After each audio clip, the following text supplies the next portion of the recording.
Kienet sena karatterizzata minn sfidi bla preċedent, però b'ħidma konġunta pajjiżna ppreżenta ruħu bħala interlokutur tal-paċi. Dan stqarru il-Prim Ministru mexxej tal-Partit Laburista Roberta Bela waqt il-maratona ġbir ta' fondi tal-Partit Laburista fejn ġie intervistat flimkien ma' martu Lidja Qabela.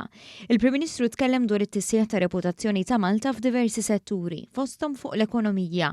U qal li l-ekonomija b'saħħitha hija dik li tagħmel kwalità ta' ħajja aħjar, waqt li semma diversi aġenziji ta' kreditu internazzjonali li taw tbassir pożittiv għal pajjiżna. Il-Prim Ministru semma bosta kisbiet internazzjonali mingħajr preċedent, fosthom bl-approvazzjoni sħiħa ta' riżoluzzjoni mresqa minn Malta fil-Kunsill tas-Sigurtà tal-Ġnus Magħquda wara nuqqas ta' ftehim f'dan l-organu globali. Tenna li l-Gvern dejjem kien konsistenti favur il-paċi u l-pass tad-diplomatiċi Maltin wassal għal pawżi umanitarji mill-ġlied fil-Vant Nofsani.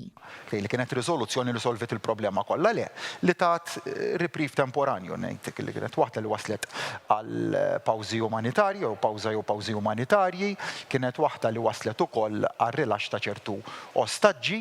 U semma wkoll il-Med9 li tlaqqa l-ewwel darba f'pajjiżna. Il-Prim Ministru qal li xejn ma jsir b'kombinazzjoni fil-politika internazzjonali u minkejja d-daqżgħir ta' Malta kien ta' unur li pajjiżna issa se jkun saħansitra fil-Presidenza tal-Kunsill Permanenti tal-Organizzazzjoni għas-Sigurtà u l-Kooperazzjoni fl-Ewropa, l-akbar għaqd reġjonali tat-tip tagħha fid-dinja. Il-Prim Ministru tenna wkoll kif din is-sena l-Partit Laburista niżel u tkellem fuq it-tħassib tan-nies.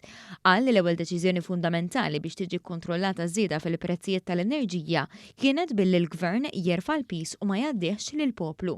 Kien hawnhekk li nnota differenza bejn l-azzjonijiet tal-Gvern quddiem l-isfidi internazzjonali u l-aġir tal-Partit Nazzjonalista mill-Oppożizzjoni.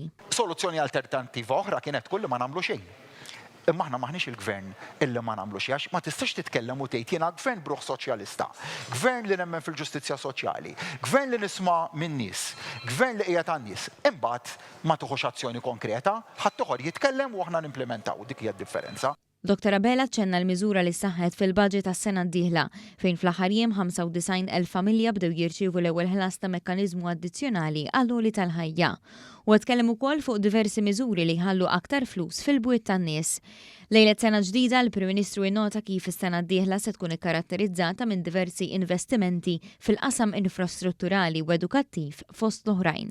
Fl-ħarnet xhur qabel l-appuntamenti elettorali ta' Ġunju li ġej, il-mexxej Laburista rimarka kif il-Partit Laburista jrid jibqa' jisma' lin-nies biex jaspira il-fiduċja tagħhom. Ta' kull ġurnata xogħolna huwa saqajna mal-art b'mod umli idejna fuq il-polz tan-nies u ta' kuljum irridu naħdmu biex nirbħu l-fiduċja tan-nies. Dik hija mislufa, dik mhijiex tagħna, dik il-poplu si li filna irridu nibqgħu naħdmu kull ġurnata tal-leġislatura biex nibqgħu nirbħuha. Sa dan it-tant Mart il-Prim Ministru Dr. Lidja Qabela tkellmet dwar il-kampanja ta' 16 jum ta' attiviżmu biex jitqajjem għarfien dwar il-vjolenza domestika.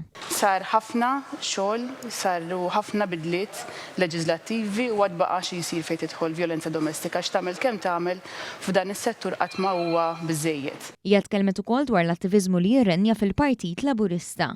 Huwa importanti ħafna lix permezz tal-attiviżmu fih dan il-partit inkunu nistgħu nwasslu l-messaġġ. Robert tkellem dwar ħafna miżuri li qed iwettaq il-partit, qed iwettaq Gvern Laburista, imma kemm huwa importanti wkoll li l-partit ikompli iwassal il-messaġġ.